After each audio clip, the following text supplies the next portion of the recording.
Hola, muy buenas. Bueno, estoy aquí de hablar el vídeo más especial quizás que he grabado nunca. Voy a grabar con Elio y Linda. Elio and Linda, for me, absolute reference. I always said I want to be with like you in a future life. You are amazing people. You have written 2 works with George R. R. Martin, but most of all, you are very good friends, and you have 2 amazing dogs, as you can see in the video. So Amazing and amazing. But yes, welcome. apparently, little invierno here What's wanted the name to. of his dog? He's called Winter. He's called Invierno. Yes, his registered name is from the breeder is Engelais Invierno. So obviously named because we thought that would be a good choice for him, and then we call him Winter. And he's bit of a daddy's boy, so he likes his attention. Oh, he's great. He's great. He's a lovely. One day I will visit you, and I will love to. I will pet those dogs that are so beautiful. Well, I know that, but for the audience, what kind of dog is that? What is the race of the dog? And is he special for something? He is a boxer. And so I train him in obedience and tracking. Boxers are working dogs. In some countries, they're mostly just pet dogs and show dogs, but they are actually working dogs as well. So they're quite lively and quite. They need a lot of exercise and a lot of stimulation.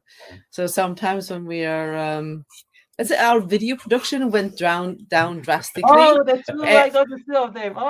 And there we have There's Lancelot. Winter's half brother, little Lancelot. Not so little. Not so little. I love them. I'm not sure. I will have to see if this will work because for some reason we decided now. He wants to eat, maybe. Maybe we should just if you send them out, they'll choo. He's very jelly. Yes. So, come on, boys. Is the magic of streams, and people love this kind of stuff. Trust me, and it's not a problem. It will just be slightly easier for us to speak with them on the other side of hopefully they will chill. They did the cameo. They appeared exactly. Yes, for the right time. So we have a boxer cameo. They are going to be the stars of the video. And we should just leave it to them. They should just go ahead and make the video. If I were you, I would fear for all the amazing stuff that you have behind you, all these books and disc and everything you have there. Maybe Winter has been very good with it. Lancelot, we would not leave alone in here. Oh, because Lancelot steals things all the time. He steals underwear and socks and shirts and pieces of cardboard. Yes. He doesn't touch my underwear, but he loves to. When there is something in a high place, he loves to throw it away. Well, that's a cat for you. That's a cat for you. Yeah. So he loves it. Oh well. Pushing things down from tables and so on. That's what a cat do. He is here now. Now we saw Winter and Lancelot, and here is. We'll have to see. Little kitty. Now he's 3.5 years old. He's not a kitten, but he's a very good cat. I think in a while he will be sleeping there, just close to your nose. He loves to sleep in the middle there. That is my blanket. Well, of course. I think everybody knows you. You are the world reference in Gas on Fire. I have interviewed you a lot. I don't know. Well, now he's coming here. Everybody knows you. I have interviewed a lot of times, but I think that not so many people know about how you met each other and how you met George R. R. Martin. That is not everybody knows about your relationship now with George. Of course, you have written with him those 2 amazing books, but not many people know how you met each other because Elio, you are from the US, and Linda, you are from Sweden, and how you started working with George. So could you please remind the audience that doesn't know that part of your story? Yeah, sure. We started, well, basically in 1995, I got internet. That's when, you could get the first dial-up modems, all that. So got one of those here in Sweden and decided that I wanted to try out a role-playing game online. Because I had read an article in the very first internet magazine in Sweden about muds and mushes. And I thought that sounded really interesting. I had read a lot of fantasy books, and the idea of, you get to be in a fantasy world and play a character. Awesome, I thought, because I'd always been interested in doing role-playing games, but never really had any friends who were interested. So I had bought like rule books for role-playing games just to read them because I was interested in the world building, but I never played any. So I joined a couple of different games over the summer of 95 and got very hooked on it, spent entirely too many hours playing. And then I was actually on a Wheel of Time based game. Called I thought it was Lord of the Rings. Well, yes, but I was first on. Elio started on a Wheel of Time game, on a Lord of the Rings game. So I was on this Wheel of Time game called Tales of Tavern. The Wheel of Time hadn't been finished. How many books were published then of the Wheel of Time? Oh gosh, the first one we bought together, was that Crown of Stone or Path of Daggers? That is number 7. I think Crown of Daggers is number 7 because I'm reading now number 8. Yeah, so I think maybe Lord of Chaos or Crown of Stars was out. Crown of Swords. Crown of Swords. Sorry, Crown of Stars is Kate Elliott, exactly. So somewhere around books. Crown of Swords is what I think. Crown of Swords, I think. So yeah, the game had started up around that time, and I met a fellow there who mentioned that there was a Lord of the Rings game, and he said, you could be in, Rohan. They have horses. Because I was role playing somebody who's breeding horses on the Wheel of Time game. So you always have horses. It's not a recent thing. Exactly. Always a horse girl. So I decided I have to check it out. So I went to Elendor. But for some reason, when I got to Elendor, I had decided, because I think I had probably read the Silmarillion more recently than I had read Lord of the Rings, and I had a thing for the Noldor and Feanor, so I wanted to be a Noldo. Fortunately, they were an application-only species at the time. You couldn't come in as a beginner and be one of the Noldors. So I went to Rohan instead, started there, and met another player who called himself Rhaenyra. Oh. Yes. Yeah.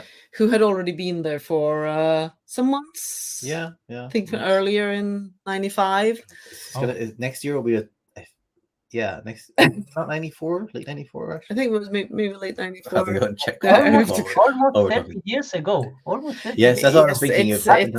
That's crazy, yeah. No, it's absolutely. It's kind of scary. I can't hear you well. Oh, sorry.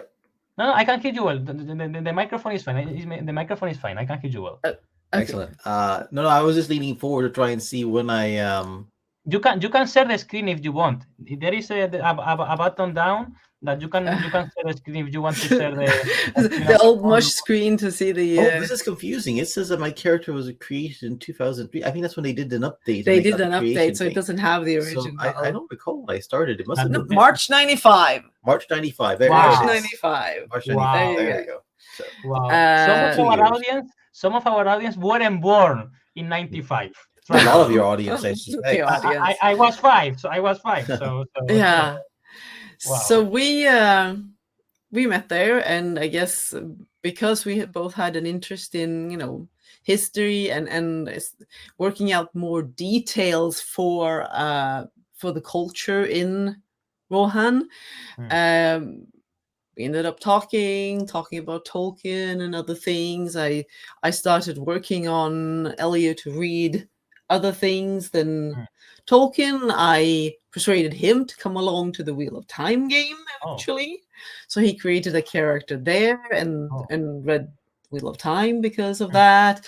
I got him to read Gabriel Kay and Stephen R. Donaldson. Thank you.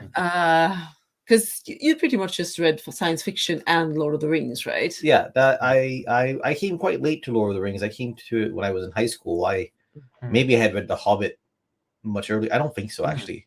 So I read Narnia when I was a kid, and I read Lloyd Alexander's Prydain, and I read in middle school. I read a bit of Robert E. Howard, Conan. But Lord of the Rings was I was in 10th grade maybe when I came across it.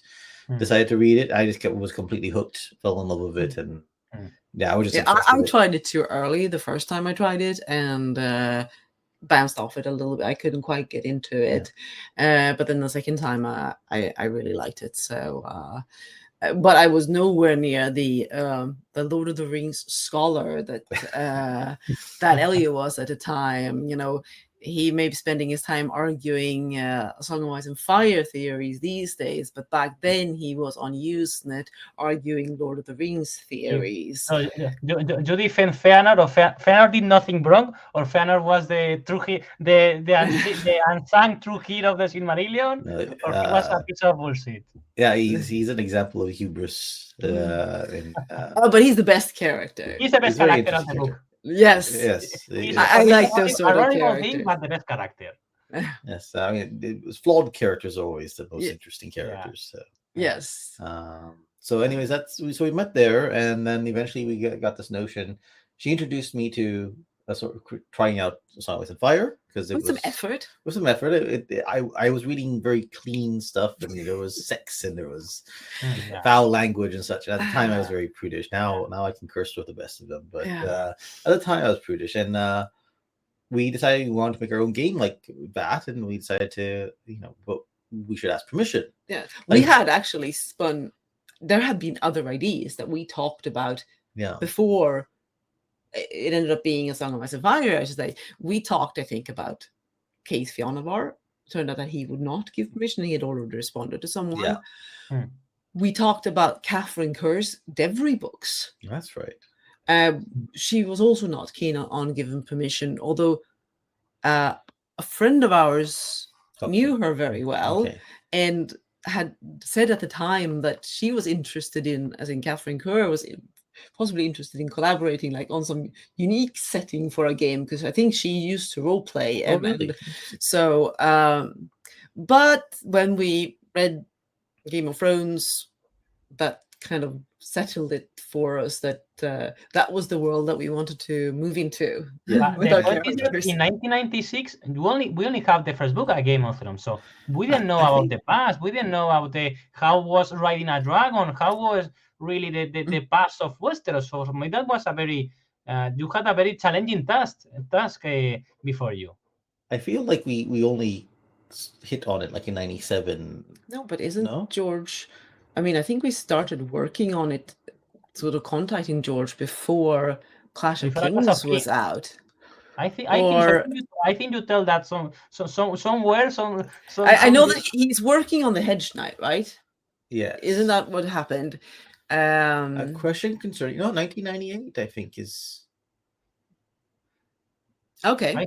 So Clash of Kings is out. Yes. I think we got the idea in 97 to ask, and it took some months for George to reply to us. Yes, it took some months, and we may have asked at the end of 97. Or possibly April. I think it was end of 97. Yeah, maybe in the end of 97, and then like there's I'm looking at the mails. Let me see. Let me see how can share you can check the first email you sent to George. No, I guess. Yeah. I don't have it. I sent it. It's on my account. Oh, so let me. Always ladies first. Ladies first, always. Present. Share screen. I do not have two monitors, but let's see. Do you have the button down that you can share that? Let's see. Window. Yes. I'm gonna. Oh yes, I can. Oh, I think, and if you zoom it, we will see the zoom on the screen. Can I zoom? Yes. So we can see what appears there. With Control plus or something like that. How do I go back to maybe the? Okay, let me see. No, but that's the email. Wow. Well, yes. I can see. I'm gonna see how to zoom it because I'm never. It's Thunderbird. I don't know. Maybe with the navigator you can. I don't know. But this is like archaeology. Wow. This is archaeology. Wow. This is amazing. Wow. Wow. You have relatives in Bayonne. No, this was the question because I sent it on my email then, so it came from Linda Antonsson, and apparently he knew an Antonsson and asked about whether I am really neat. Wow, that's crazy. Wow. I think we figured out that she's probably an Anton Sen with an E, more common in Norway. It's more common in Norway, yes. So not But related, but it was. You have Norwegian family, Linda? Or No, but it's a very common surname. I mean, all Oh. the names that end in son something, Yes. obviously, they're just formed from the patronymic.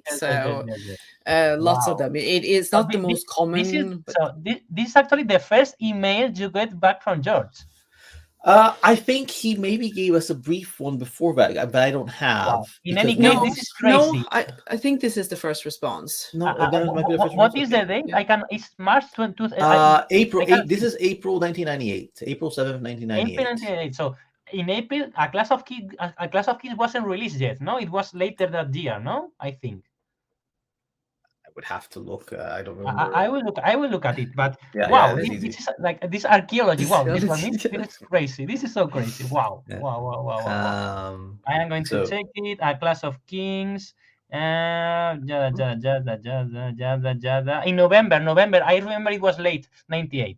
November Okay, so 98. we were after you from time. This was before A Class of Kings was published. Yeah. Wow. Yeah. So no, we were very early on it, and he responded, and then we didn't get a permission until like October because it took a while, and Bantam had its opinion, and they were, and like his lawyers, and they're kind of it's kind up to you, of George. Uncharted territory, but George is an old role player himself, and he actually said, it sounded very tempting, and he didn't think he was going to try it because he might get hooked on it. As we know, if you know about wild cards, he got for a while quite addicted to running his wild cards games, and then every time Paris was waiting for him to hear him typing, she heard him rolling dice because he was rolling up characters for a new campaign instead. And that's why they realized they had to actually start writing wildcard stories so they could make some money out of the hobby. Wow. So anyway, that was the first response and the first contact. Yeah. But obviously, you say when we first met him. I mean, when I actually first met him was years later, like 2004. 2004 is when I was returned. I mean, at the time, now 98. I'm living in the United States still. I don't move to Sweden. When did you move to Sweden? When did you move to Sweden? 2001. February 99. Yeah. 99. Oh. Yeah. So George sent you. Like you were like the first to read the Storm of Swords. You have said that, and Linda, you suffered so much after the wedding that you stopped reading the book and that story. So George sent the book to Sweden. Yes. Wow. The manuscript of Feast for Crows. Yes. So it was like in a big box, and like a lot of paper in a big box. Oh, we don't have it right here. We don't have it here now. But yes, it was here, let me see if I can massive. Wow. Okay, let's see if you can. I think it might be difficult. It's under a bunch of dog things, but wow. Because I thought that like I knew you went to Santa Fe and you met him and you talked about the stuff, and I thought that he showed you the first edition, the manuscript of A Storm of Swords. I think it was when you were in his house. I didn't know he actually sent it to you to Sweden. Wow. That's yes. great. No. So by that time, I mean, Elio had visited. After we started talking a lot and so on, he visited. Here he comes with a big box, with a massive manuscript. So he had visited in 97 and 98, and then moved here in 99. I will take away the email so we can see better the box. With yes. Wow, I can click on that as well. No, I can see that. Wow, this is crazy. Let's see what we have. I can see it. Make sure I'm getting on the right tab. I do not have the headphones, so I cannot hear. Okay. But let's see. This is this is not that manuscript, but this is. Wow! Yes. Which one is that? This one's sword. Yes. This is a nice story. This is what you showed me. I think it's 3 chapters. It's Duncan because it was an iron cage. The paper you sent me, I think it was. I'll share the other. This is wow! That's the one that the forum had a bid for charity, and wow! Over $1,000 for it. Wow! All together, we kind of put money together, and then you can just put those on the side there if you want to dig out the hole. Wow! Linda, Elio, your house Yeah. in a museum. Please, get some security in your house because some crazy people will go there to steal stuff. That's the advantage with living in Sweden. Most of the crazy fans aren't here. By the way, we have the same chair. We have the Marcus chair. The three of us, we have the IKEA Marcus chair. Yes. We have the same chair. So wow. I didn't know. So you actually have kept all these Yes, of course. No. That's as you said. And here comes the big stack. Wow, this is Thomas Wars. Wow, this is no, Feast for Crows, right? This is Feast for Crows. This is a partial Feast for Crows. This is a partial Feast for Crows. It wasn't even done yet. Which, of course, has some of the things that later on changed. And also things over in Dance of Dragons. Yes. You have something like what is in the casting library. I am absolutely obsessed with the casting library. Oh. In fact, my honeymoon for the future is planned to actually visit casting library because it's complicated to go if you don't go in an organized travel. So it's like the 2003, 2004 version or a Feast for Crows plus actually Dance with Dragons, no? Something like that. No, it would be really cool to dig through those collections. Absolutely. I know that Elio has mentioned that he wants to do that as well. Well, please, Linda, for the future of the first proper page of Feast for Crows. Wow, book 4, A Song of Ice and Fire. Oh no, well, everybody knows where George is. You can just search it on Google. So many years ago. So, no problem. If you search word George Martin, so finally, it actually appears on Google. This is a draft that George had ready. That I saw box when I visited him. Oh, that's right. Yes. So this is probably the same draft that you saw. On casting, in casting library, I'm just gonna pack this away. In casting library, they will like several different versions, different manuscripts because just like I think like he just sent manuscripts there. So they have like 2002, 2003, 2004 two version of the different updates of the. I don't know what they do now, if they still print them out or if they just store them electronically now. But I didn't want to ask you about that because of sending actual docs out or WordStar documents out rather than doing. He's been sending WordStar. Okay, that's great. So nobody can open it. Yes. But I tell you, if crazy people go to the casting library, crazy people may go to your house to see that. So wow. We've got two good guard dogs. You're not going to get past those. As we saw, those are very, very big dogs. Wow. Yes. You're not going to get past those. You're going to get licked to death. And you have to travel to Sweden. It's not so close at the center of Texas. Wow. Exactly. Wow. Well.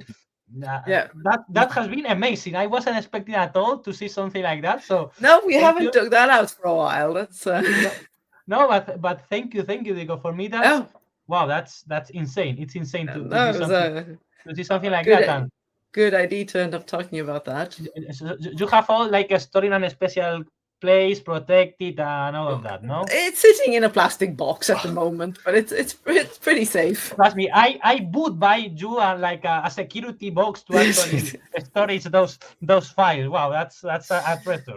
That's a treasure. Do you know that Tolkien family like has in a very special places all the handkerchief where Tolkien brought like anything. So you should like keep it in places like that for a future museum or something like that. Well, that's insane. Well, now everything after this will be worse because we have seen the top of the interview because darn. It's insane for me. But well. Thank you very much. Thank you very much for showing that. It was crazy. At least for me, it was crazy seeing that. Well, I don't think we've ever actually pulled them out to show to anyone. No, I don't think we actually have shown them to anyone. So it's a first. It's a world first. Wow.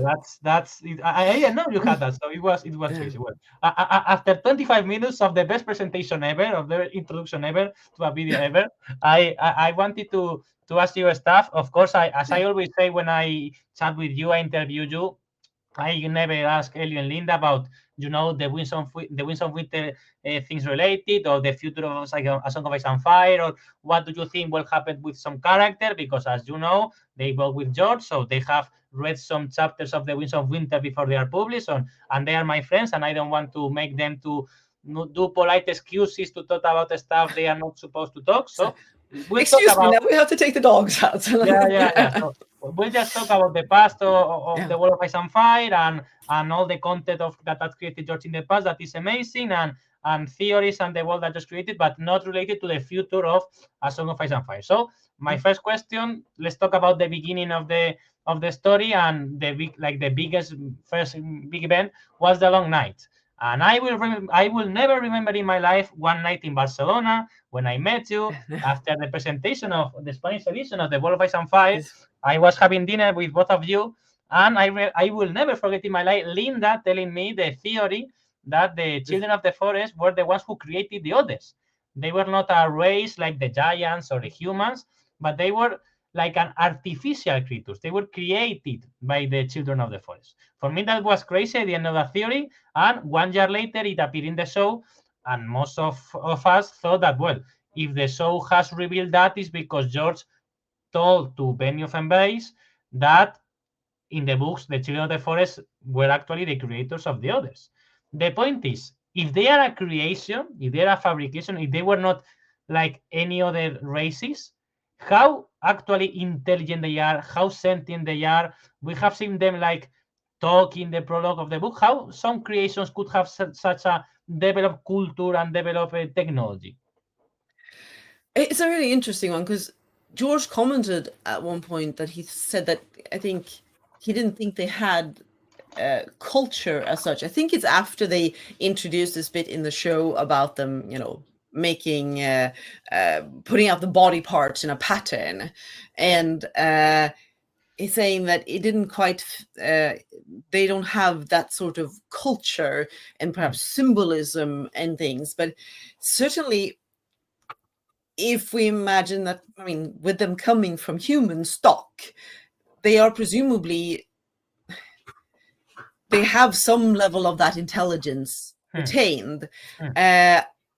It's possible that they are more of a maybe more of a group mind in some way, that there is a more of a central This is interesting if they're talking to one another and laughing. Yeah, then they would have to. I mean, I don't know. It's complicated. It's a big mystery to me, because again, George did say, he wasn't sure that they had a culture as such. That's like, how can they be sentient, or are we not sentient? But why are we laughing? Why are they? Who makes their? Where does the weapons come from? Do we just naturally form them with magic? Yeah. That will all be. I mean, if they are more reprogrammed by the children. Well, it has to perpetuate. I mean, well, yes, something that has to perpetuate, that the magic gives them a task, which is to attack other humans. And maybe it allows for very limited, it's not like they are going to, have form communities and start voting on a government, because they have this programming he's done. That is steering them in a particular direction, and perhaps doesn't leave. So maybe they can have, simpler relationships between themselves, and know how to make weapons.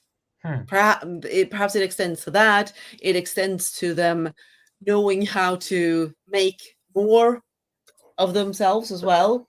Yeah. But we know how they make. Well, yes. So in the sense that they have to know that. So they have certain things that they are able to do, and that's for example, for George is not a linguistic, but the ability to create a language shows that they have like an independent mind that the one that is the original mind or mindset of the children of the forest, because you can only develop a language if you have a kind of ability, like a separate ability from your creators, because developing a language is not easy, and they communicate with each other. They don't, as far as we know, they don't communicate in the same language as the children of the forest talk between them. So no, it must be. I'm thinking it's derived from it, or from early. It makes sense. Early First Man language. So it's a simplification or some sort of derived from it in some way. Perhaps they can't make sounds like humans do. Ice and, so maybe they can no longer make sounds the way that maybe the vocal cords don't work the same after the transformation, so they've had to adapt it. I definitely think that they certainly retain a fair bit of sentience, wouldn't you say? Yes, I mean, if they're made from people, I mean, they're made Yes. from the sons but of I Craster and but other I think people. that there is an overriding programming that's kind of steering them away from, as I said, they're not going to be voting on their next president anytime soon. It reminds me, it is a discussion a lot of like in Tolkien's Legendarium about how sentient were the orcs. Did they have free will? Melkor's orcs were more like automatons that he controlled, maybe or not. There's various versions. So how George will square that circle of they don't have a culture, but they do have this language. They do seem to have some guiding will. And we'll have to wait and see. I mean, maybe you should see it as when he thinks culture, he thinks more of complex society building. Yeah. But perhaps you're talking on something on the level of like early primitive men. They can elect a leader. That's if they can elect a leader of them, that shows they have a kind of organization at least. Because you have a rank you have a hierarchy of command, that shows you have a more organization than just simple robots that just follow orders. Yes, I mean, it could be that maybe it's as simple as, who's been around the longest, that there's something that controls the amount of magic or what have you that they have access to, and something depends on their age. But no, I think that maybe primitive men in some way could be because I mean they can make their tools and their weapons. They we don't know if they need any nourishment. Yes. Do they eat anything? Or if they don't need to eat, well, they don't need to spend any time, farming we simply don't have enough information. We don't. But they're not like zombies. They have a mind. They are not like they have a mind. They have a mind. Right, all the Midhouse man, the George R. Martin work in the past. It's not like that. They are like they have a mind and they can take decisions and they can make choices and for me it's something that has been debated in the fandom. The prologue of A Song of Ice and Fire of Game of Thrones is very interesting because we see each 6 others. We have never seen 6 others. For the Feast of the First Men, we only saw there were no others there. There were only white, so they can like choosing how to spend their forces. They will choose, okay, for this mission I will send 1 other. For this mission I will send 6 others.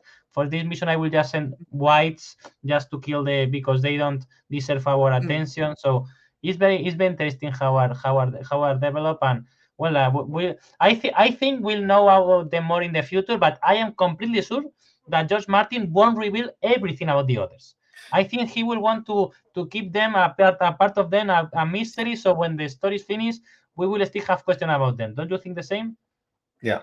Yeah. No, I mean, I think that with most of the magical elements of the story, George doesn't want to give a complete explanation, like this is exactly how it worked and so on. I imagine we will get insight into whether there is anything such a thing as the Great Other, for example. That I think we will understand whether there really is a single force driving them or a sort of a deity or whatever. I mean, George's concept of gods in A Song of Ice and Fire is obviously, it's not like there are magic gods on the stage. It's magic that we call that something.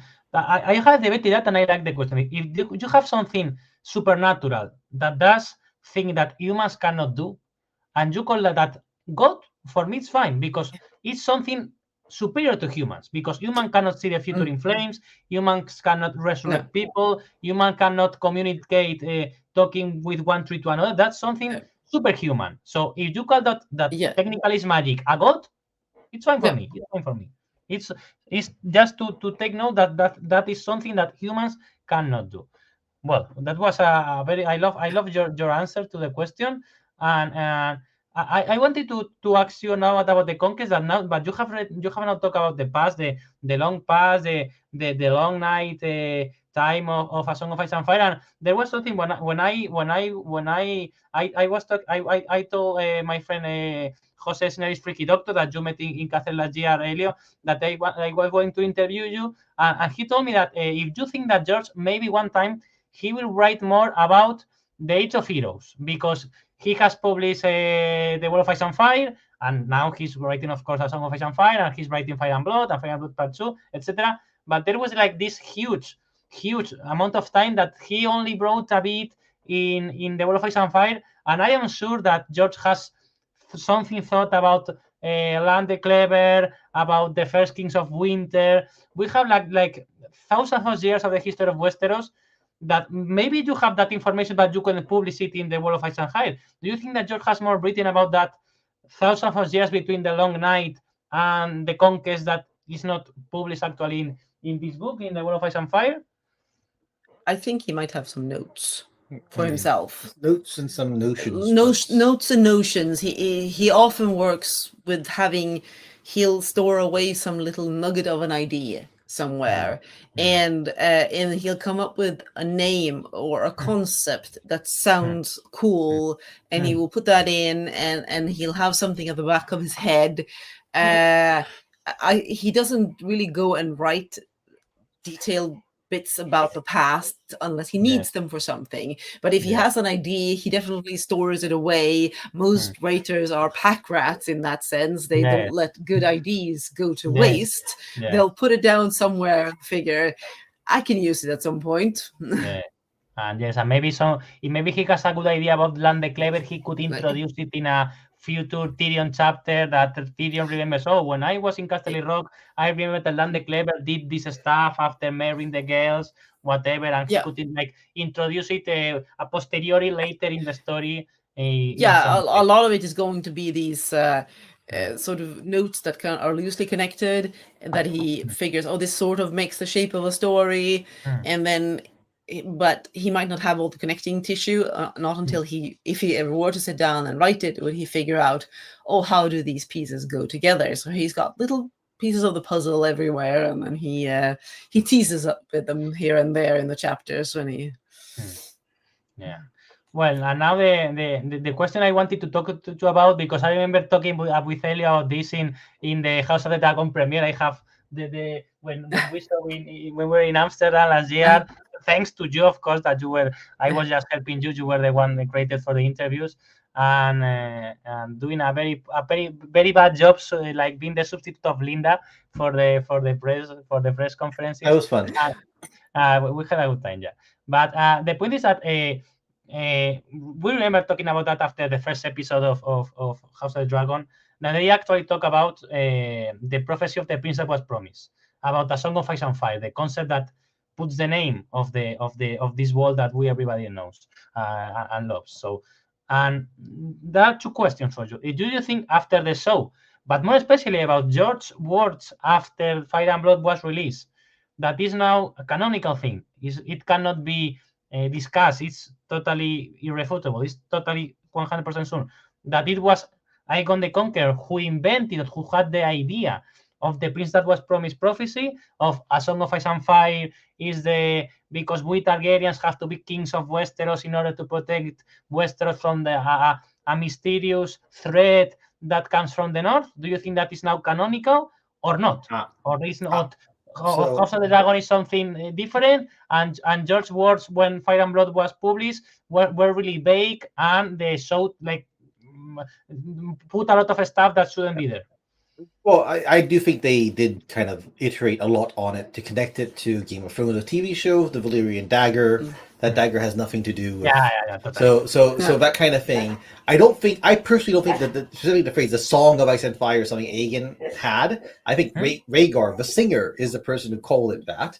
Oh, but as far as the Prince's Promise, I think also we're told by Melisandre, but there is an ancient prophecy. This is not a new prophecy. It's that what George is supposed to have said is, Aegon was a dreamer. Aegon dreamed about this, that he needed to do this. Maybe he dreamed he himself was the Princess Promise. Maybe he dreamed that we need to do this so that the future Princess Promise is around. I personally think, like, and also the other thing that the TV show does that I don't believe is really George's intention is the idea that the kings were handing the secret down one to the other. Yes, like another tradition, secretary tradition. Yeah, I don't believe that was a part of it. I think that in all likelihood, Aegon and his sisters thought, okay, we fulfilled this dream. We went to Westeros. We conquered, and that's it. We're the three heads of the dragon. We're the three heads of the dragon. That's it. And now we've done our job. They didn't necessarily know we had to mention it to people. By the way, be ready. I don't think they necessarily knew there was a threat beyond the wall. Although I think maybe Ryan Condal said that. George said that. But Ryan's great and all. I without being in the room and seeing the exact conversation. It was several years ago now, but he started on this process. I don't necessarily know exactly what George said. What could he have said that he also knew there was a danger from the north? The part I find weird is like they didn't really seem to care about the north afterwards. But no, it's not like they went because they are not actually good kings, maybe. Well, I mean, if they feel that this is so important that we have to invade Westeros and establish the Targaryen dynasty, then if they knew that there was a connection to the wall, then I think that they would have, made strong ties to the Night's Watch and all these things. So that would have been part of their plan, given that he felt that unifying Westeros was an important part of. So, wow, are you going to do the interview now? I am now melting with love for that dog. Lancelot, what do you think about the prince that was promised? That's him. You are the prince that was promised. I don't know about that.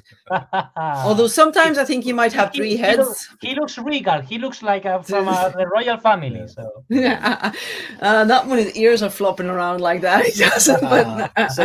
Anyways, so certainly yes, but what is canonical is that Aegon was a dreamer, and his sisters were motivated by some sort of prophecy, a dream. We don't know whether they understood that this was part of the.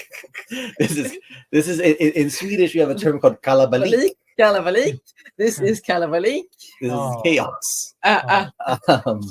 In any case, hopefully your viewers will find it very amusing. Oh, you boys! I love it.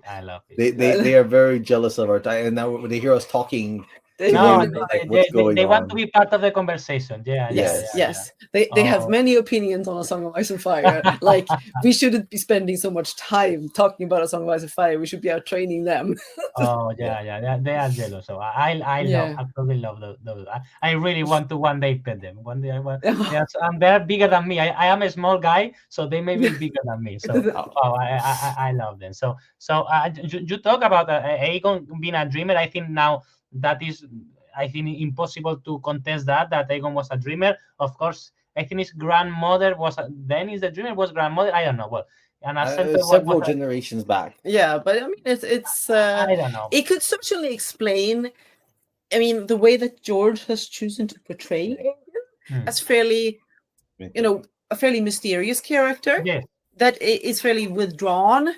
And we don't get a lot of insight into him because we know that a lot of the. Even the Wall of Ice and Fire says that I don't remember the exact line. Well, you helped George to write it, but she says something. There is not a lot of information about Aegon, how exactly he was. I mean, he doesn't seem to have been.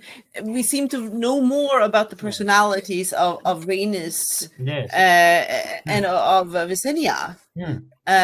So, if he was a bit of a remote personality, I could definitely see that fitting if somebody is a little, weighed down by prophecy and because he might have had other dreams as well. Yes. And now that you were talking about the personality of Aegon, I think one thing I wanted to ask you is that when now the good journalists, I think James Heber, another journalist from US, has confirmed that HBO is starting to develop a TV show about the conquest of Aegon. We don't know if Aegon Conquest will be a show at the end. They just starting to develop it. And we don't know if this in the show, but in one previous idea that was discarded, apparently Aegon was a drunkard. That was something that sounded crazy, but I think that sentence was a misunderstanding. I think that sentence wanted to show that Aegon was a very peculiar guy that wanted to drink. But I think he wanted to drink because he was like Daron the drunkard that appears in the Duncan stories I because see. he had prophetic dreams. So I he could couldn't see, understand- I could see somebody have taken that approach. I suspect that their motivation for developing that idea might have been, oh, we want to make this a show about Rhaenys and Visenya. Yes, That they were the totally. real masterminds, Yeah. that their brother was just a figurehead. Yes. I suspect that it was in that trend of sort of having strong female characters and lifting that. Totally. But certainly they could use the example of Daron the drunkard. Look, when you're having prophetic dreams, you get all messed up and you have to drink to soothe your nerves. Yeah. No, for me, it's reasonable. You are having dreams that you cannot understand. You have mental problems. You don't have psychologists, psychiatrists like in the real world. And when I am in the night, I sleep. I dream with crazy eyes zombies that want to kill the people. I see a threat that I cannot understand. I see my grandmother. I see the Validia's doom. I may even see the future. I don't know what a dreamer exactly dreams. So if someone is a dreamer and he doesn't know how to fight those dreams, he just, okay, if I will get drunk at night, I won't have those crazy dreams. So I can't, for me, it's not, it wouldn't be a character assassination to do something like that. It's something that even a good leader or a good, not a bad person could do to actually face that harsh reality that when you are sleeping, you have. Yes, I mean, I think that it would be a shame, and it would be wrong entirely, I think, against what George imagines, to have an Aegon who isn't a competent leader. Yes. I don't think that it was a case of Visenya and Rhaenys handling things. Even though it's quite clear that Visenya was perhaps the most forceful of the siblings. Yes. And I am very critical with Visenya character. We will talk later one day or other day about that, but I don't like Visenya at all. I think she was not a good girl. I say, the stories say that she's a witch because she's a woman, and every time good women are considered witches.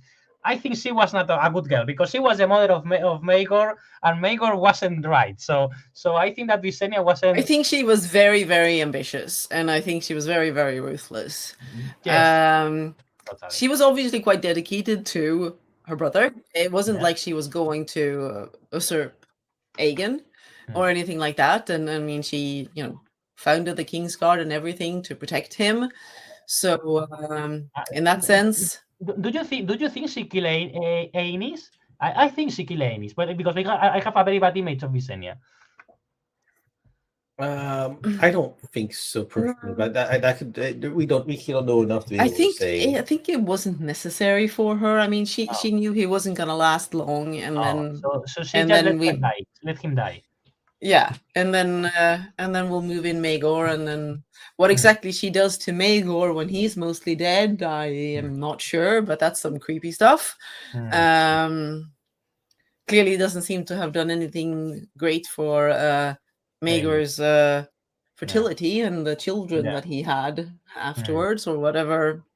There's some freaky stuff going on there. Yeah, no, and they're amazing characters, Rhaenyra and Visenya, and well, I don't know when we will know more about them because we have the Wall of Ice and Fire, the Days of the Dragon, and Fire and Blood in the middle. So, but this is of course a very, very interesting character. So yeah, if we don't want to, I don't want to talk with you during 3 hours because the dogs will destroy your house in that case. Yes. And maybe even 2 if that is here. So let's move to the next big moment in history, in the past history of the Wall of Ice and Fire. That is the Dance of the Dragons, of course. That is being adapted now in the House of the Dragon show.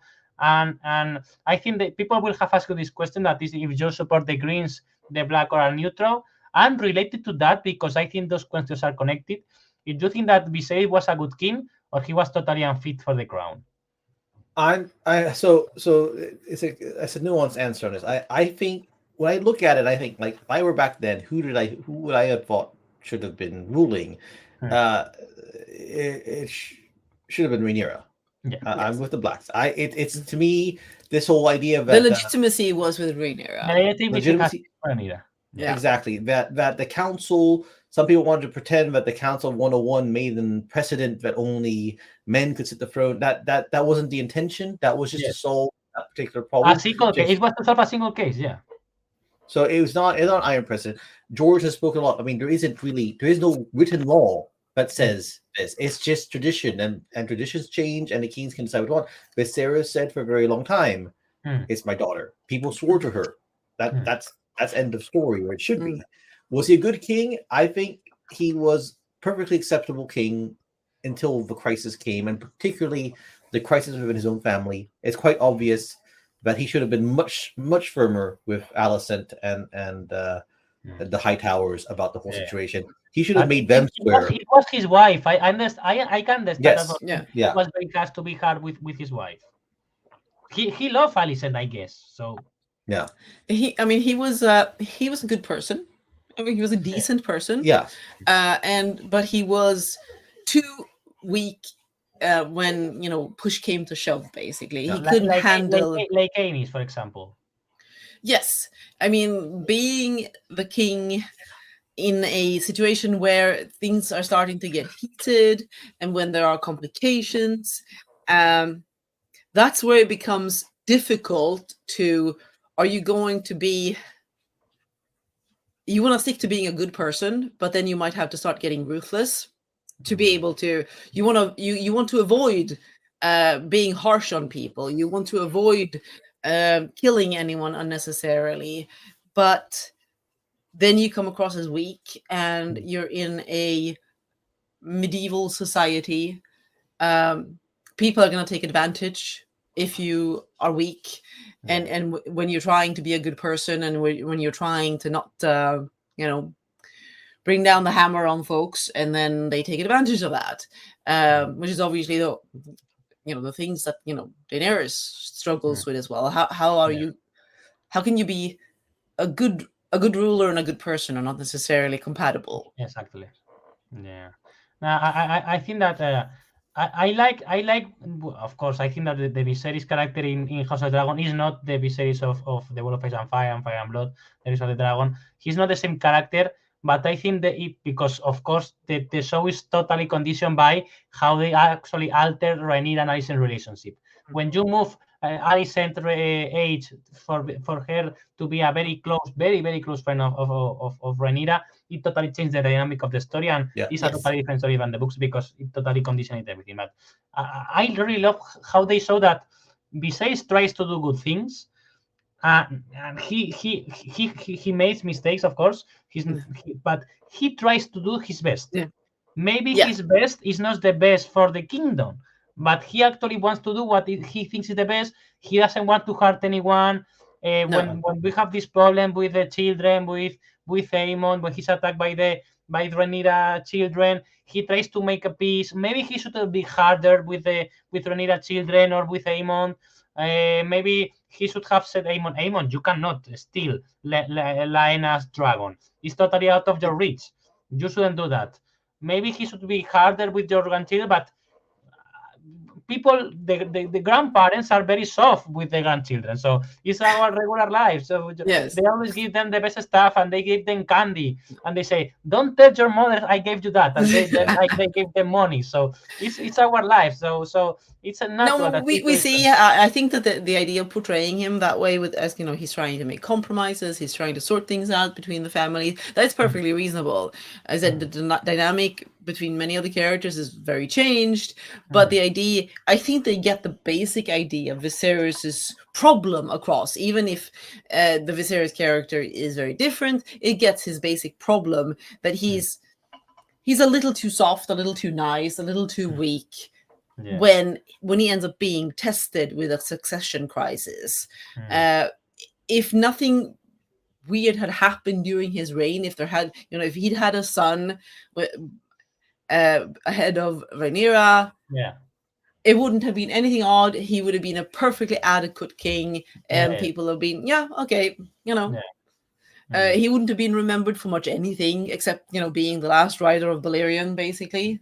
And what they always say that peaceful times create like peaceful leaders and bad leaders and weak leaders, maybe. And when there are hard times, they produce harder leaders and maybe better leaders from when their hardship. So they had during his monarchy the biggest piece of time of history. So they didn't know what war was. So he didn't know how to face a war because war was a legend from the past for him. So he didn't know how to prepare for a war that he didn't understand what a inner war, a civil war was, because the stories about Aenys and Michael were from 50, 60 years ago when he was named king. I mean, it's not like you get any, I mean, you have your training as a noble and the way you're brought up as a king, but a lot of it is practical experience, and it's shaped by the time that you grew up in and that you live in. And he wouldn't have grown up in a particularly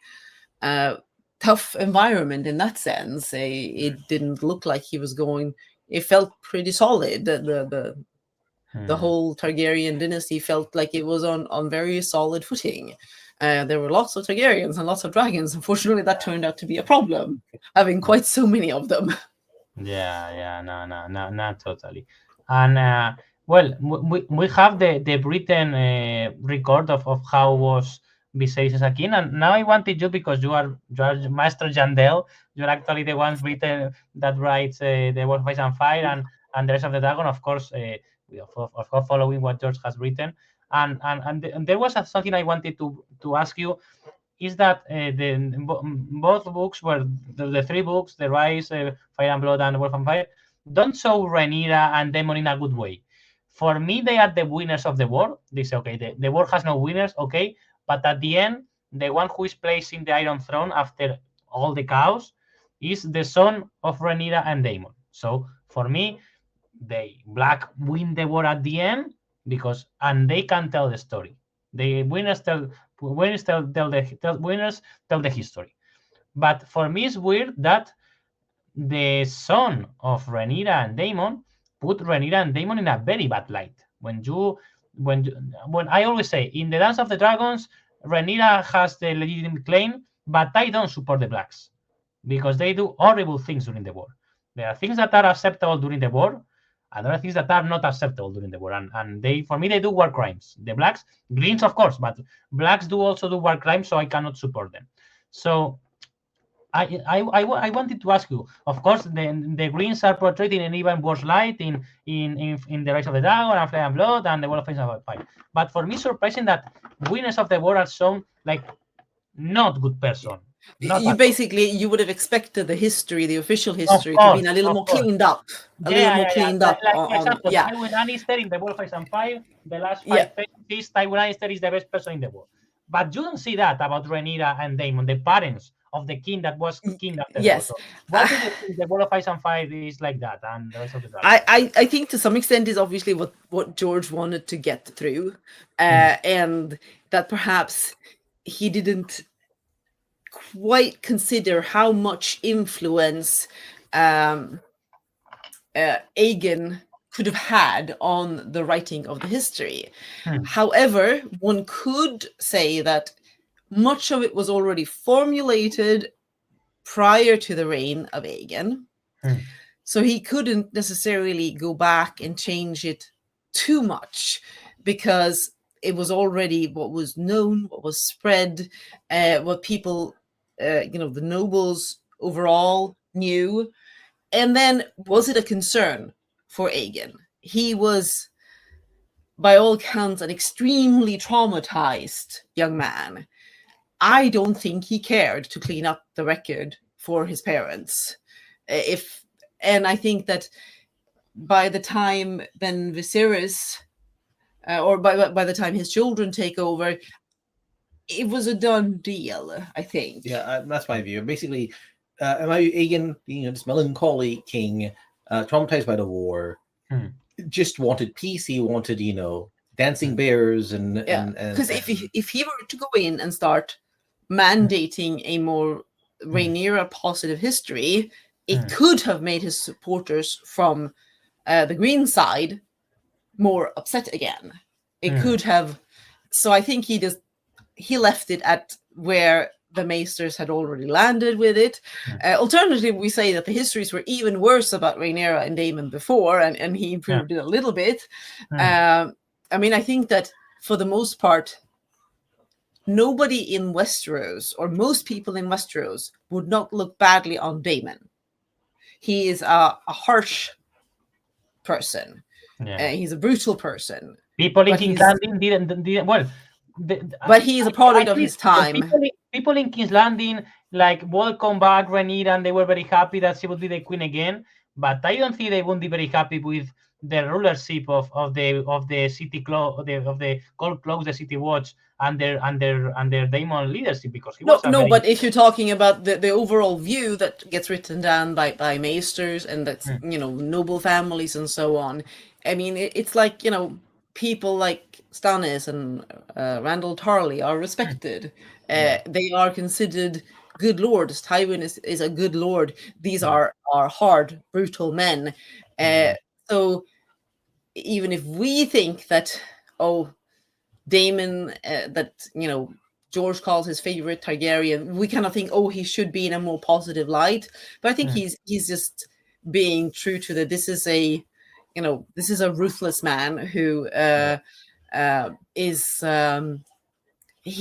who's still very popular within certain segments of the society. Well, he was a noble. He was a member of the royal family that spent time with the poor people in Flea Bottom and in the brothels. I think people would appreciate that. He's not a prince that only lives in the castle. He actually goes goes to a tavern and drinks a beer with you if you are there. So I think people maybe yeah, because I think that they cannot imagine like Otto Hightower or Queen Alicent going to a place like that. No, I mean we see the same. George does a little bit of the same with Oberyn. He is extremely popular with the populace of Sunspear, because he's also hanging out with the commoners, and he becomes more their noble, so to speak. The portrayal of Rhaenyra, I mean, I'm of the opinion that Rhaenyra was very much her father's daughter. She was fairly weak. She was not suited to being a ruler who faced any sort of challenge. And I think that she's weak, because I thought the other side, she was like too harsh sometimes. Well, yes, but that is a weakness in how she reacts, that she could be petty, and that she could be jealous, that she would overreact. Yeah, with Ned, for example, she totally overreacts. Yes. So with Allen of Hood, she totally overreacts. Yes. So I don't think she is as bad as Cersei, who starts off her career by murdering her friend at a young age, who's clearly not a stable person, who's got some sort of sociopathic tendencies from a young age. Rhaenyra, I think, could have been a perfectly fine queen without a challenge. Of course, a queen in Westeros was always going to face a challenge. And she'd always have to feel that she'd have to be twice as harsh as a king would be, so that they would respect her. And she wasn't cut out for that. So I think that she's a very flawed character. She's certainly not somebody that I consider like. I like the way the character is written, but she's not one of those like, I'd like to meet that character because I think that's such a cool person. She's not on that list. Like, somebody like Daenerys. I was going to ask you, how about Daemon? Would you like to meet him? Well, yes, but that's an entirely different story, and that might be by my hormones speaking as well. But yes, but not. I mean, Rhaenyra seemed like we probably wouldn't get along. No. But I have to say, I am a huge Stannis fan, not like you. That for me, that when Stannis says that Rhaenyra was an usurper, I think it's out of character, or it's not, because Stannis reads a lot. He's a lot. I think the only possible explanation, story-wise, is that Stannis is a misogynist. But if Stannis reads a lot and he's also a pretender to the throne, he's a pretender to the throne because he follows the right line, and Rhaenyra follows the same line. So I think that the canonical explanation is because Stan is a misogynist. I think that the real in our world explanation is that George didn't have in his mind so developed the Dance of the Dragons when he brought that sentence when Stannis says that Rhaenyra is a usurper. That is one of the first keys we have in the whole of House of Fire and Fire. Is one of the best information we have about the Dance of the Dragons when the Stannis says Rhaenyra is an usurper, and it's possible that he didn't have it worked out. No, We had that early. Because the Stannis claim is exactly the same as Rhaenyra, so it's stupid for him to say that. But I mean, he could very well justify it by saying that the council, that he believes the idea that the council set a precedent, that there should be no female rulers. Certainly, it is not like, I mean, I don't know if I'd say that. I don't know if Stannis is more of a misogynist than your average Westerosi, but Westerosi man. But he's certainly not somebody who is immediately supportive of female rulers. I think he's going to, So I think that he's going to buy the idea that the council had. Set down the law. It was a precedent that forever, every time, only means. I think that the explanation is the same. Is why the Blackfire Rebellion is not mentioned at all in the Hedge Knight, simply because George hadn't thought in detail about that. And I'm just trying to think of that very early family tree we had. Whether there were any indications there. There are all things like that. And when you write a story and George is a gardener, the story evolves. The trees. Absolutely. I would think George's answer, even back then, I think while he didn't have the full shape of the dance worked out, he did have the idea that Rhaenyra was the older and contested to the throne on this fact that she was the eldest. But child. he might have had different ideas about the. You have a new hat. He loves that. Yeah, now he's going to jump. Yes, I hope that Lancelot doesn't get any ideas. No. No, so I mean, it could be that by that time, for example, George had some vague notion that, female inheritance was not at all in the cards, and she challenged her brother's right because she was the older, and she challenged his right, saying that this old precedent should be thrown out. So maybe he hadn't entirely figured out exactly what the council had said. All these things, but certainly it would be easy for Stannis to take the side that Rhaenyra, I think, that a woman shouldn't rule. Yeah, but now that you open this question, I would like to ask you. As far as I know, a regular Westerosi guy or girl wouldn't be like personally opposed to having a queen, for example. Cersei is the queen in Feast for Crows, and I guess that the people understand, okay, we have a queen, okay, we have a king but the king is a children that wants to ban turnips. The real queen is Queen Cersei, and she's a woman. So I think there is not like all the society understand that it's impossible, a pure Salic. I think it's Salic, the Salic law. I don't think that in Westeros they think that it's impossible to have a queen in Westeros. If for example, if the king dies very young, we will have a queen for a very long time. No. I mean, I think everyone understands that if the king has a wife and the king dies, if there are underage heirs, then it is perfectly reasonable for the queen to hold the throne in custody for the children. I suspect that a lot of them would find the idea of a daughter inheriting the kingdom quite odd. A woman leading? What if there's a war? What if all these things happen that we need a strong leader? There's going to be plenty of people who find that a weird notion. I think that they would prefer the daughter of a king, if the king has only one daughter, than the brother of the king. In the succession, the children goes before the uncles, of course. But I don't know. I think that a Westerosi man would say, okay, I may not like the woman in charge, but the right is for the daughter of the king. not of the brother of the king. They did it light and not the horizontal line. I mean, don't we see that most, even if you're looking past the Westeros, and also if you look at nobles and noble houses, plenty of them attempt to pass over all the daughters.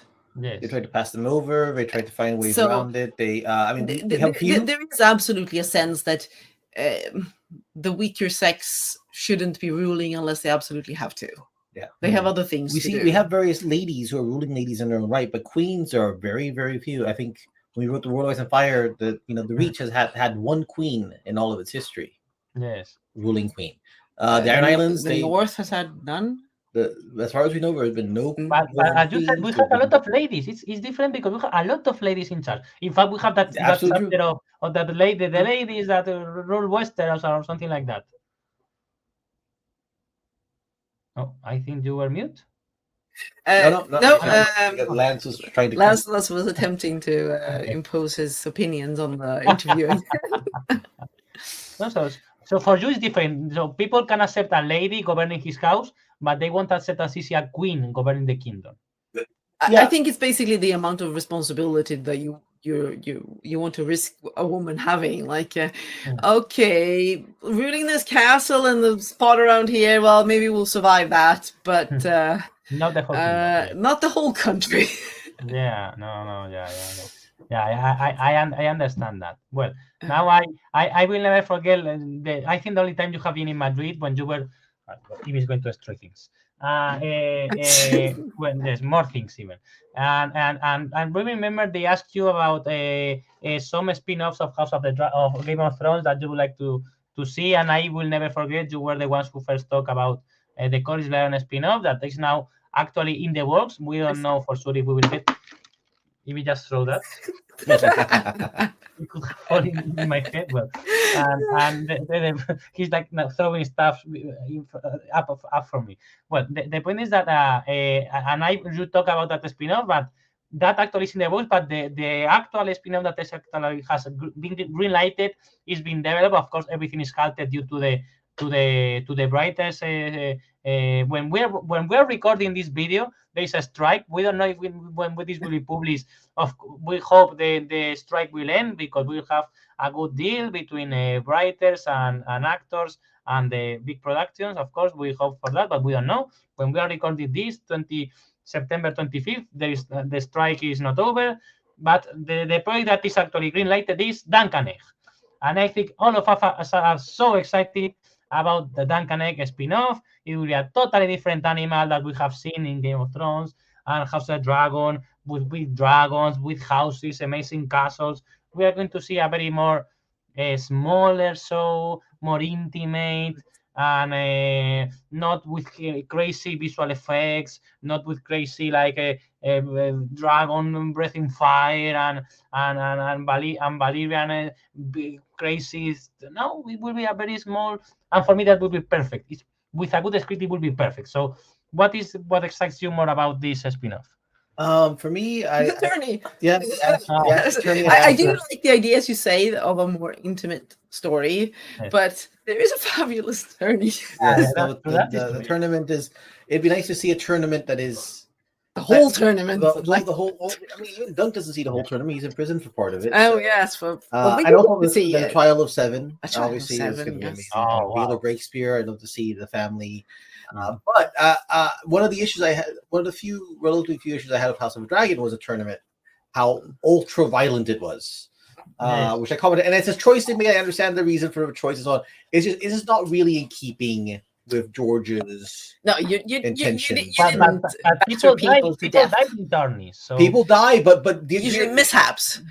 Actually, not like I'm going to clobber you to death here. No, there was definitely people actually murdering one another. It wasn't just like an accident. So that part, I didn't like that part because it gives a wrong impression. Yeah. But I mean, even Gregor Clegane had to pretend to kill someone. Or he sort of made it look like an accident.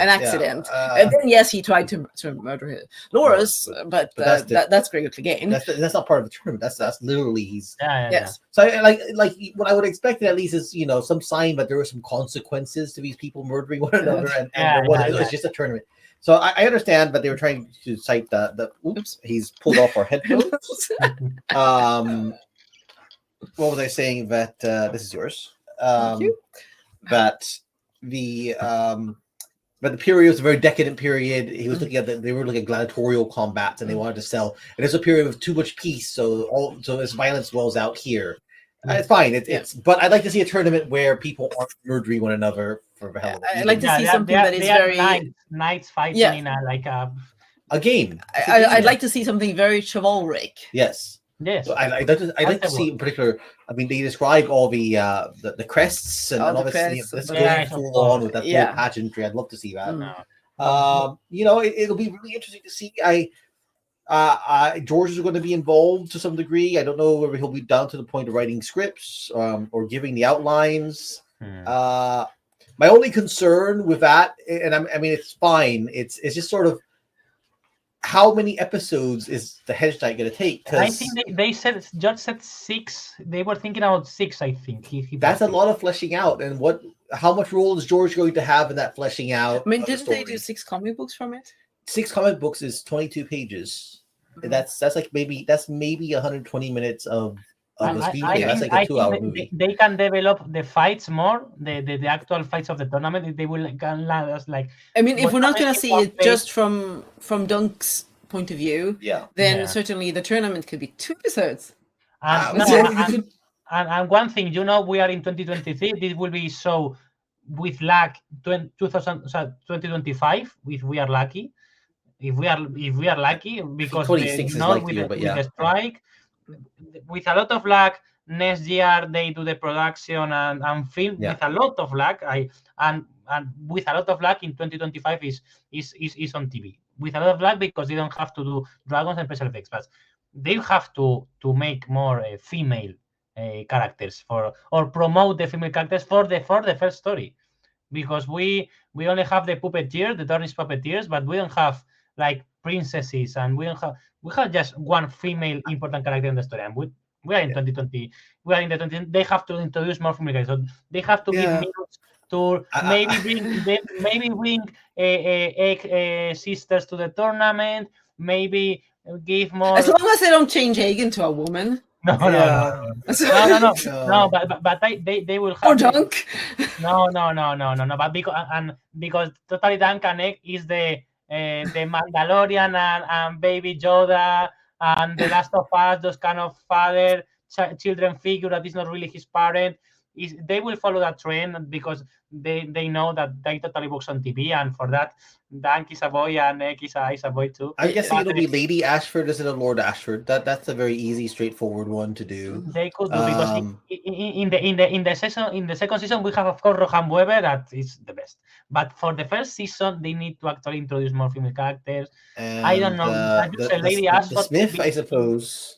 Kate, who's a big, broad guy, but that could be the funny thing. I think they could make that into a female blacksmith. But the problem is the movie A Knight's Tale, which George said, well, no one's ever going to do the Hedge Knight because A Knight's Tales come out like the same year. I don't know if you've ever seen A Knight's Tale. Did that have a female blacksmith? Yes, it had a female blacksmith who put the Nike swoosh on the armor. And stuff. I think they would give just more minutes to the puppeteers, to those Dornish people. Well, yes, I could definitely see that. I tend to be of the opinion that God, why do you have to update for today? And I am a woman and so on. I don't, I could totally watch something that has one female character or female characters. Trust me, many women think like this. Trust me. It's Hollywood, and they have a compulsory thing to do. Yes. So, as long as in Succession, the best TV show that has been aired in a decade, we have one female character. So 2. There was Jerry as well. Well, Jerry too, but she's more secondary. But well. Yes, sure. And it's HBO, and it is going to win tons of Emmys. So maybe they will do that. But they have to do more minutes for. And for example, I would love more minutes of Maker. I love Maker as a character, and he's considered like the Protestanist. And we didn't see Maker in the third story, and or in the second story. And he's going to be a king. A Westeros king in the future. So I want to see how Maker reacts. I'm going to guess that given that they know about with the Targaryens being so central, they are going to want to keep playing with having the Targaryens very present and not as Yeah. in. So yes, fleshing out the Targaryens, absolutely. See, we see more of all of them. I mean, Daeron and yes. Arya Brightflame. Yes, as long as none of them get sex changes. Yeah, that would be awkward. Yeah. Especially Arya doesn't. Yeah, I don't think any of them really make sense. I guess David could technically turn into a drunken woman. Dana the drunken? No. They won't. I think they won't change the sexes of any of the Targaryen children. They may bring the princesses to the tournament. For me, that wouldn't be crazy or wouldn't be insane. If Egg is in the tournament, his sisters could be in the tournament too, and I think it would be fine. And they would try to show that scene that you remember when one is trying to give him a love potion or something like that. Yeah, they could instead of being a memory, it could be like an actual part of the story or something like that.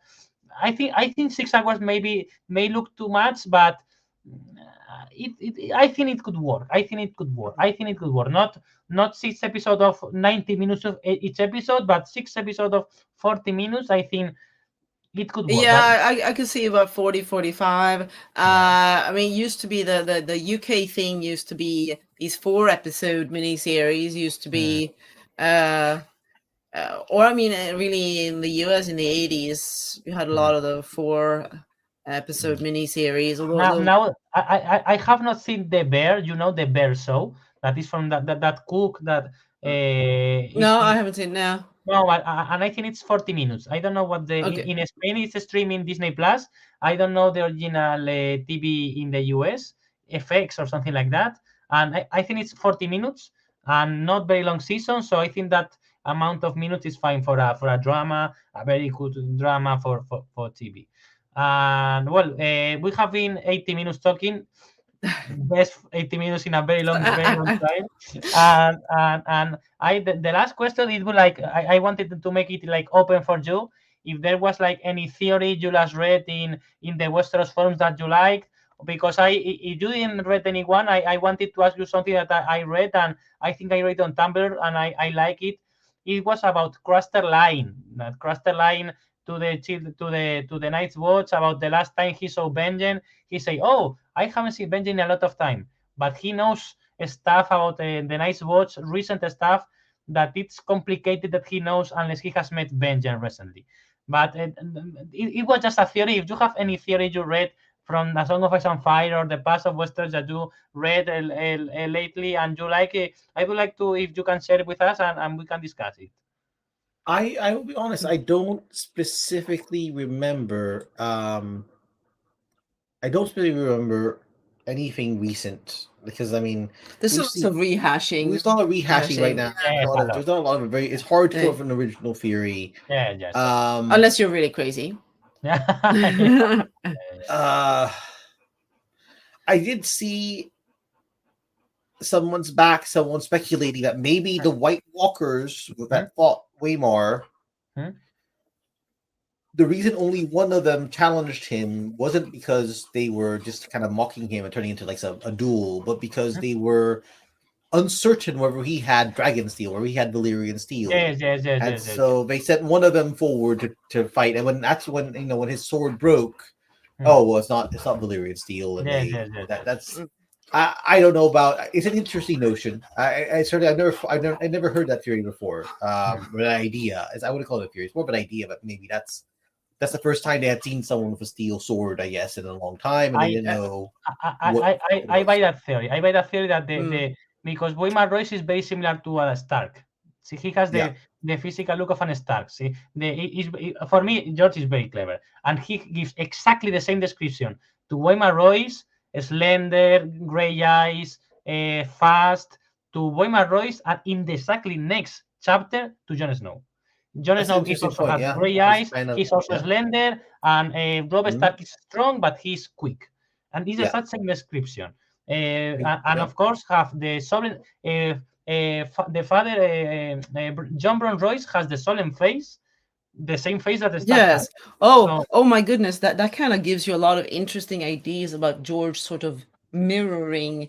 I mean, he does that on a larger scale with other characters, but basically that is an interesting, I think, not necessarily having any story importance, but basically he is doing a sort of a kind of a literary device here by having the character that you think, because usually in the first chapter of a book, you are going to be introduced to the main character. And yes, absolutely. I remember that when I picked up a Game of Thrones, I have the cover with Jon Snow and the fluffy white Malamute as George called Ghost on that cover. Is it a Yule cover, I think? Yes. Yes, that's a Yule cover.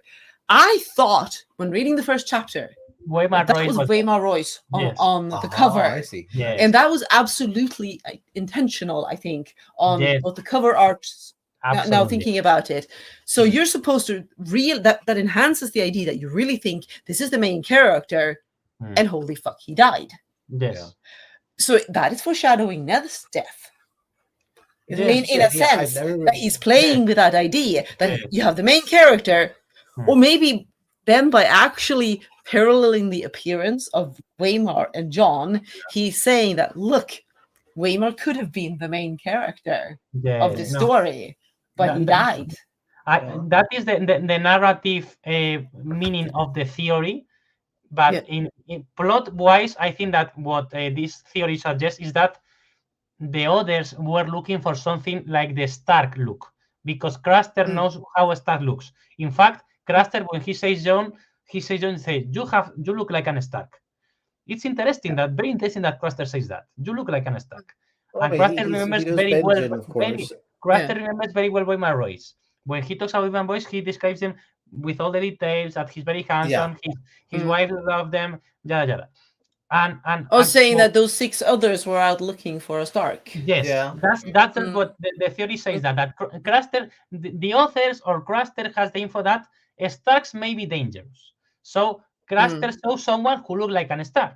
And Craster said to the others, okay, I have seen a guy that is noble, that has the look of an Stark. That is the actual word that Craster says about Jon Snow.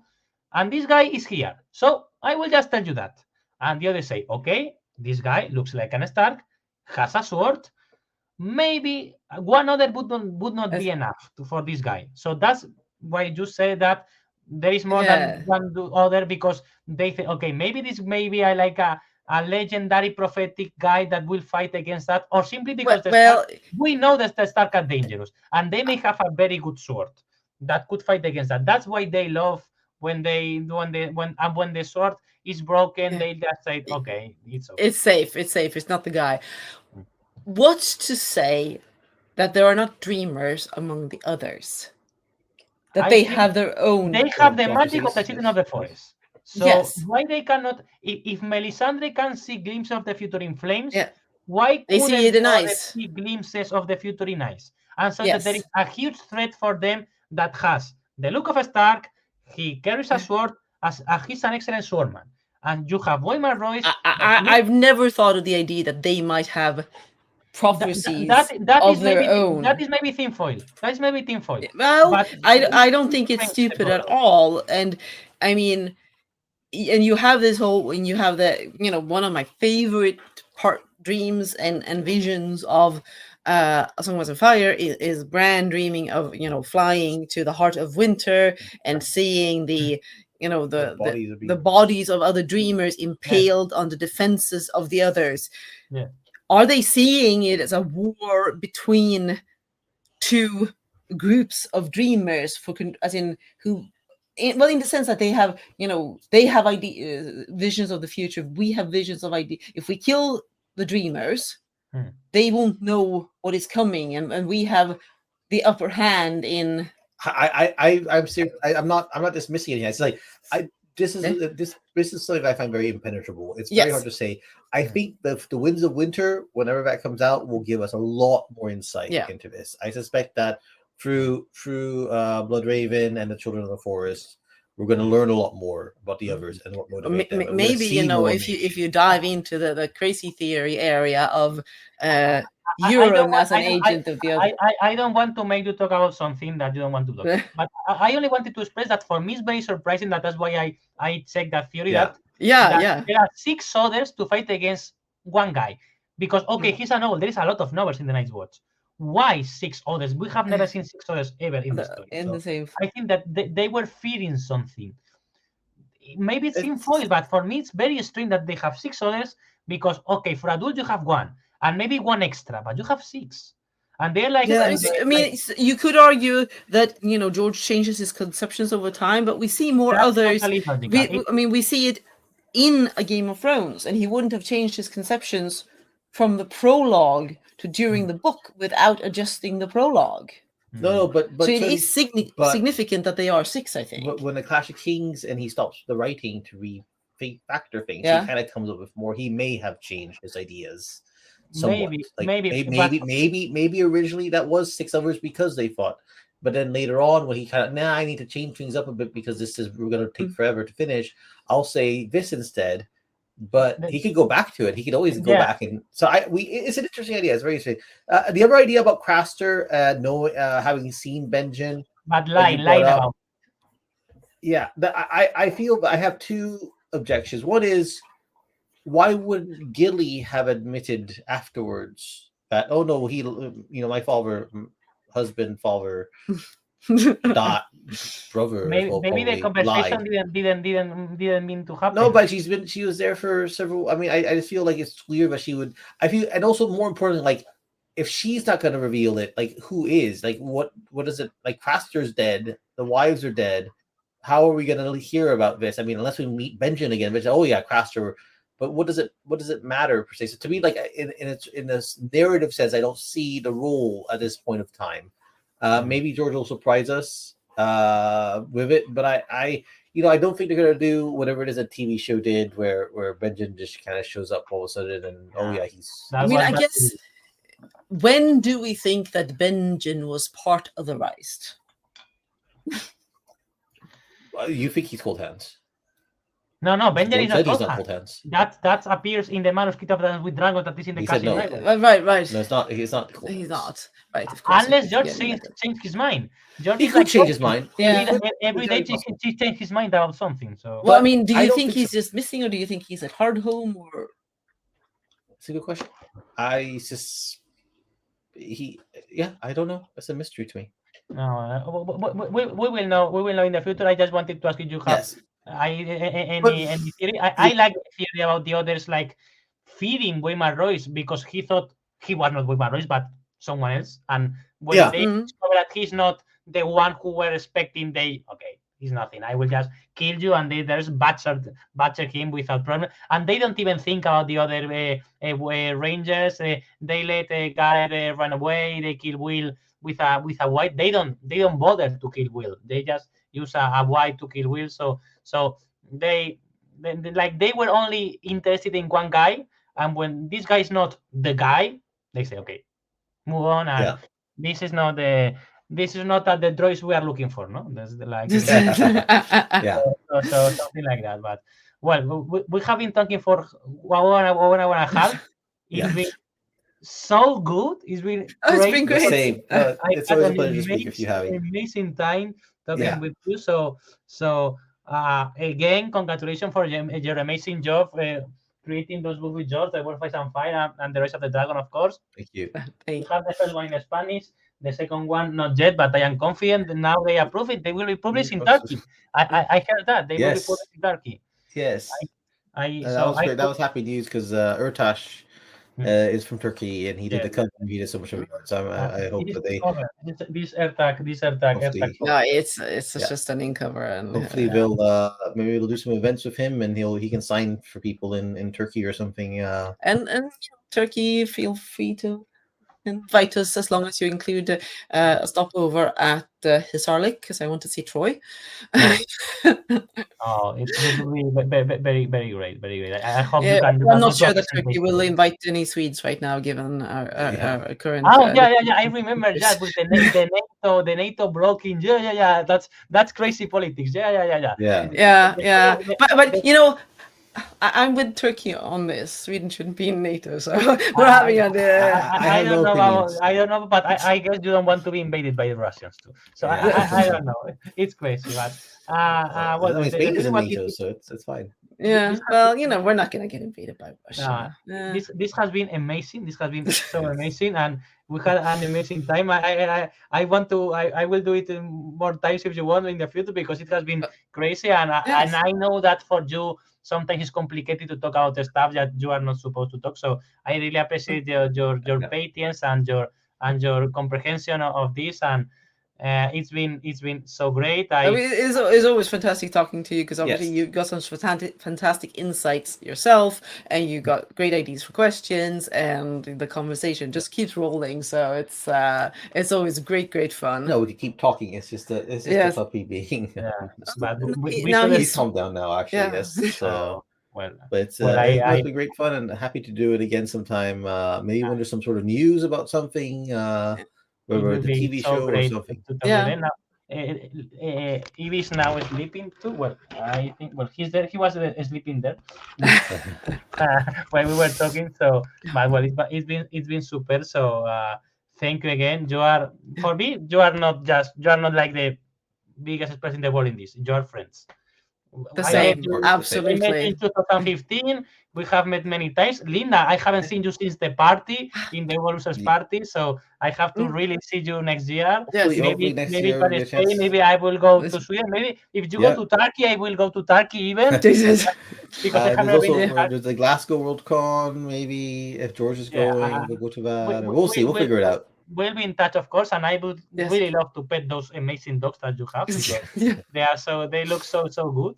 So thank you, thank you, my friend. Because you are fans, and you are my friends, and I am very proud to consider you my friend. So thank you, the same. It's thank you very much. So, we miss you, and we miss Spain. Oh well, let's cross fingers for next year. But yes. If not, I will go to Sweden. So thank you very much. So, y a los españoles que nos habéis estado viendo, muchas gracias. Así que muchas gracias y bueno, adiós, goodbye. Bye. Adiós.